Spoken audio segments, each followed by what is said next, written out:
E nós podemos observar que a parábola era uma forma de levar a mensagem pesada, mas de modo atenuado, de modo suavizado. Mas ele faz isso através de ilustrações. O profeta Jeremias, desde o momento em que começou a pregar, foi escolhido como profeta, Deus antecipadamente, no capítulo 1, alertou a ele o quanto ele haveria de padecer e de sofrer. Mas ao mesmo tempo, Deus traz consolo e conforto dizendo: eu estarei contigo, eu irei te fortalecer. Porém, sempre as suas mensagens verdadeiras, coerentes, transparentes e sinceras colocavam em risco a sua vida, comprometia a sua estabilidade social, o seu prestígio, porque ao falar a verdade, por ser transparente e por entregar na íntegra o recado de Deus, muitos se opunham a Jeremias. De modo que até no capítulo 20, ele tentou fugir da sua missão, mas foi fortalecido, foi queimado pelo fogo que ardeu dentro dele para falar a palavra de Deus. E aí você tem um recurso literário para ele introduzir mensagens duras através de parábolas. Bom, o texto bíblico se encontra em Jeremias, capítulo 3, versículo 1 ao versículo 11. Diz assim: Assim me disse o Senhor: vá comprar um cinto de linho e ponha-o em volta da cintura, Sim. mas não o deixe encostar na água. Comprei um cinto e o pus em volta da cintura, como o Senhor me havia instruído. O Senhor me dirigiu a palavra pela segunda vez, dizendo: pegue o cinto que você comprou e está usando. Vá agora a Perate e esconda-o ali numa fenda da rocha. Assim fui e o escondi em Perate, conforme o Senhor me havia ordenado. Depois de muitos dias, o Senhor me disse: vá agora a Perate e pegue o cinto que ordenei a você que escondesse ali. Então fui a Perate, desenterrei o cinto e o tirei do lugar em que o havia escondido. O cinto estava podre e se tornara completamente inútil. E o Senhor dirigiu-me a palavra dizendo: assim diz o Senhor, do mesmo modo também arruinarei o orgulho de Judá e o orgulho demasiado de Jerusalém.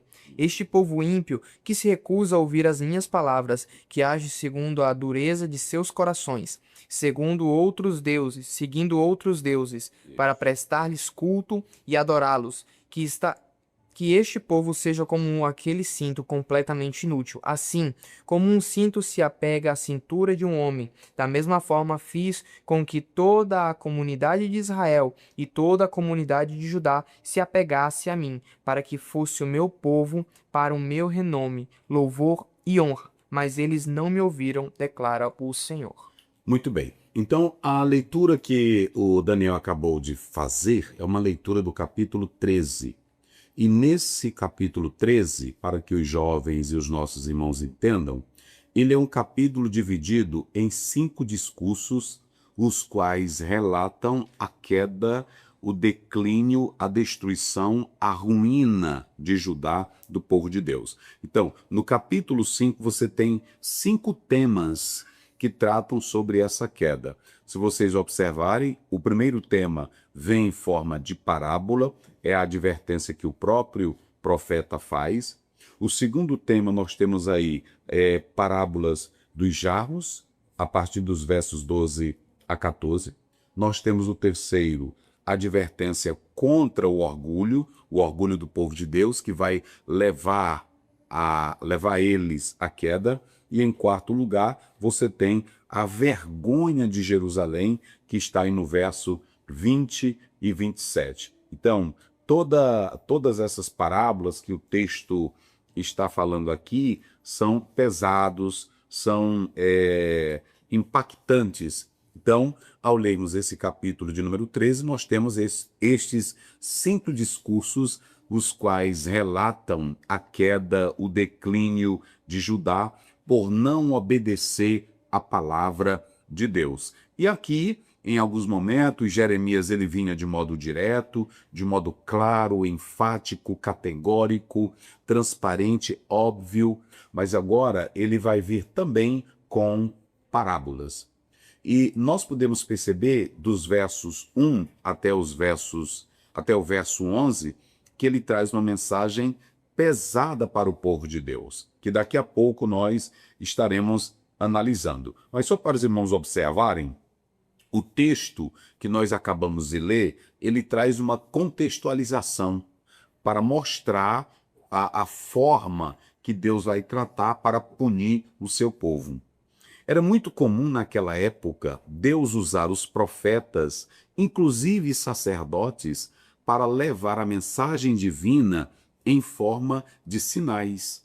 Deus usou Jeremias, Deus usou Isaías, Deus usou Ezequiel, Deus usou Oséias, por exemplo, a esposa dele como um sinal, o próprio Isaías, os filhos como sinais, e aí você tem também a figura de Jeremias como sinais. Mas uma das formas de Deus trabalhar é que ele habituava os profetas a ensinarem por meio de sinais, a ensinarem através do recurso literário. Deus fez isso. Então, a primeira coisa vai estar aparecendo aí na tela, que nós estamos dividindo esse capítulo 13 em 5 partes, mas nós vamos ficar apenas com a parte 1, que trata sobre parábolas e advertências.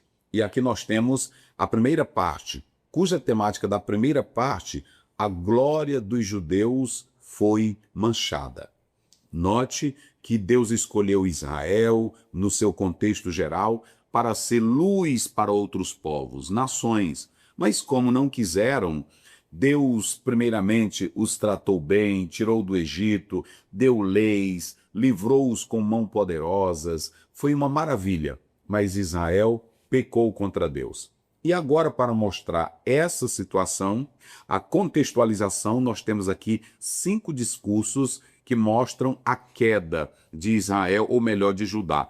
A arrogância, a soberba, o orgulho. Então, nós podemos perceber aqui que Deus, através de Jeremias, vai usar algumas situações para mostrar o declínio do seu povo. Então, primeiramente, nós temos que atentar para a contextualização desse capítulo. A segunda coisa que nós podemos observar aqui era a importância de Israel diante de Deus. Olha como era Israel diante de Deus. Vamos lá. E do verso 1, né? Vamos lá. Assim me disse o Senhor, vá comprar um cinto de linho e ponha-o em volta da cintura, mas não o deixe encostar na água. É um cinto de linho. Então, essa parábola, ela começa fazendo uso desse cinto. O cinto era uma forma de amarra ao redor da cintura. O cinto poderia simbolizar beleza, charme, mas também tinha a sua utilidade para facilitar o trajeto, a corrida de alguém que, quando ele quisesse suspender o seu vestido, aí ele colocava o quê para prender? O cinto. O cinto. Cinto fala de posição, cinto fala de lugar de honra. Quando uma pessoa ganha um campeonato de boxe, ele recebe o quê? Um cinturão. Um cinturão. Então, o cinto representa glória, representa status, representa um certo poderio. E note que Deus está dizendo que tratava Israel como o quê? Um cinto. Como um cinto. E o que foi que Deus fez com esse cinto? Tirou Israel do Egito, mandou a lei para eles, mandou profetas para eles, deu a terra para eles, concedeu reis para eles, manifestou a sua glória a eles. Nenhum povo na terra tinha tanta glória, tanto esplendor, tanta majestade como o povo de Israel. Então, esse povo de Deus aqui é comparado a um cinto. Mas tem uma outra coisa que o cinto representa. Cinto fala de intimidade, não é isso?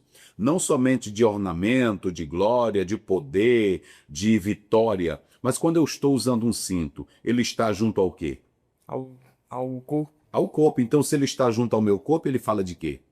Intimidade. De intimidade. De proximidade. E se eu uso um cinto muito bonito no meu corpo, ele representa o quê? Status. Status. Então, quando o profeta usa essa parábola do cinto, rapaz, isso aqui é muito lindo, né, rapaz? A Bíblia, Deus estava dizendo, Israel era essa glória. Irmãos, isso aqui é a segunda coisa aqui, a importância de Israel para Deus. Olha aí. Deus fez com que Israel aderisse a ele como um cinto, faz parte das nossas indumentárias, das nossas vestimentas. O cinto faz parte do meu corpo, né? Sim. Se a pessoa estiver usando uma calça, é claro que há vários formatos para cintos, né? Um próprio elástico em uma saia é o quê? É um cinto. É um cinto. Se aquele elástico quebrar, aí a irmã tá frita. É assim, não é? É. E o irmão que está lá no local usando um cinto na calça, e se o cinto quebrar? Aí a calça A cai. calça cai. E aí vai aparecer o quê? As partes. As partes que a Bíblia chama de as suas vergonhas. Então note que cinto fala de beleza, cinto. E Deus queria que Israel se aliasse a ele, se juntasse a Deus e tivesse intimidade. Ou seja, tomar o cinto, Israel como cinto, era dizer: vocês são a minha propriedade, a minha glória, a minha honra na terra. Então Deus deu tudo para ele. Deu profeta, Deus deu leis, e inclusive Deus concedeu os seus favores para o seu povo. Então, o profeta começa falando sobre esse cinto que era usado para manter no lugar da articulação do fêmur com o ilho nos esforços prolongados também, para manter as largas roupas, a fim de que houvesse essa liberdade de movimento, de andar, de correr. Então, o cinto, ele servia para isso.